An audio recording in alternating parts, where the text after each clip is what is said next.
eto na. May dala-dala na naman akong pagkain. Ayan, walang katapusan na pagkain. Sarah's Bake House. Ayan, lagi ko siya nakikita guys sa IG. So, takam na ako. Gumawi kami sa SM North sa may annex. And nakita ko, meron na silang physical store. Kaya ayan, nag-grab na ako. Grabe, ang dami nilang cheesecake. So, ito muna yung kinuha ko. Ayan, kita nyo ba? Isang strawberry cheesecake. And isang classic cheesecake nila. Or yung pinaka-original. Wait lang, pakita ko sa inyo. Pero bago yon, ang first slice niya, 135. Yung strawberry, tapos yung classic, 145 pesos. So, kung hindi kayo mahilig sa marami or yung sa buo, tapos gusto nyo patikim-tikim lang, available naman po sila sa mga sa mga slices. So, ipapakita ko na lang dyan kung ano yung pwede nyong pagpilian. Grabe guys, ang daming pagpipilian. Tignan nyo naman, may strawberry cheesecake, blueberry, at kung ano-anong flavor pa. Lahat ng whole pastries nila guys, available sa per slice. Kaya kung gusto nyo lang matikman muna, dito mabibili nyo yan. O tingnan nyo naman tong chocolate love story na yan. Parang ang sarap din yan. Next time, itatry din natin yan. Tapos etong egg pie nila, balita ko masarap din. Ako, pagbalik ko, bibili ako ng isang buo kasi favorite naman ni Daddy ang egg pie. Sobrang takam na ako guys. Kaya talagang hinintay ko pa makauwi dito sa bahay at may vlog ng maayos. So yan, nakita nyo naman ang kapal ng pagka-cheesecake. So tara, tikman na natin siya. Unahin ko muna tong classic, ganyan. Ay, nako, sino dito ang mahilig sa cheesecake? Ako, mahilig ako sa cheesecake. Talagang pag nakakita ko ng cheesecake, nagbibling-bling ang mga mata ko and gusto ko siyang matikman.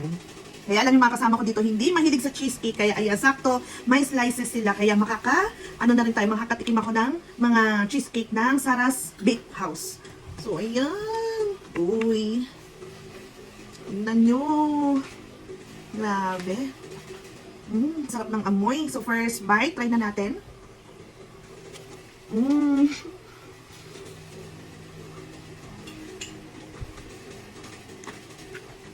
Wow. Sobrang wow. Wala akong masabi. Ang sarap niya. No joke guys. Pag sabi kong masarap. Kasi mahilig talaga akong kumain. Mahilig akong tumikim. And swerte, may mga slices silang kinikater. Kasi iba diba, wala silang per slice. Talagang buo-buo lang.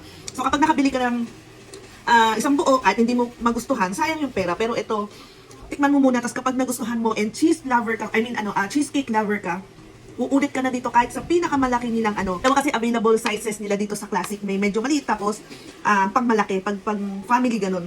Ang sarap guys, no joke, no OA, hindi ko kayo ini-scam or what.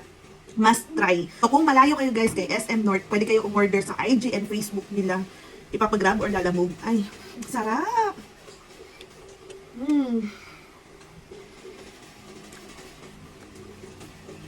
Legit.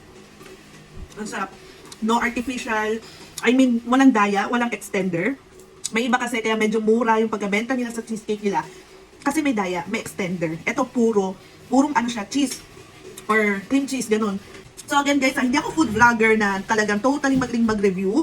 So binibase ko lang siya sa hilig ko kumain at sa panglasa ni Mami Yuki nyo. So approve, ang sarap, Sarah's Bake House. Ang sarap. So next na tayo, meron tong blueberry cheesecake. Pero gaya nga nasabi ko sa inyo, ako lang kasi yung kumakain. So sayang kung bibili ako ng malaki tapos hindi ko pa nga siya natitikman. So ngayon kahit medyo malaki yung mabibili natin, okay na okay lang siya kasi ang sarap niya. And pwede siyang pangregalo. Kita nyo naman. Gaano kakapal. Kahit medyo pricey siya compare sa ibang cheesecake. Ito legit na walang halo. Talagang hindi ako mapapahiya sa inyo. Ang sarap. Bihira lang ako makatikim ng masarap talaga na cheesecake. Yung iba, ito talaga hindi. Uulit-ulit ka. So may blueberry nito. Pero yun nga, next time na lang natin siya tikman. So ayan guys.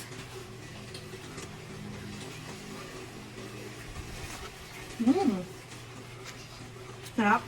Same lang. Ito, yung cheesecake. Nagkaiba lang, meron siyang, ayan, may strawberry, tapos may cream.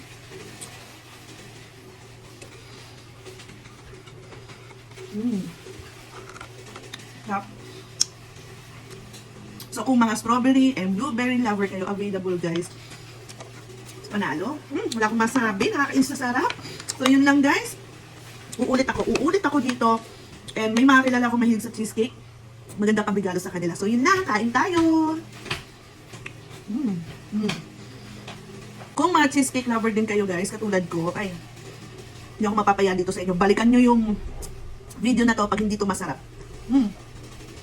Bye!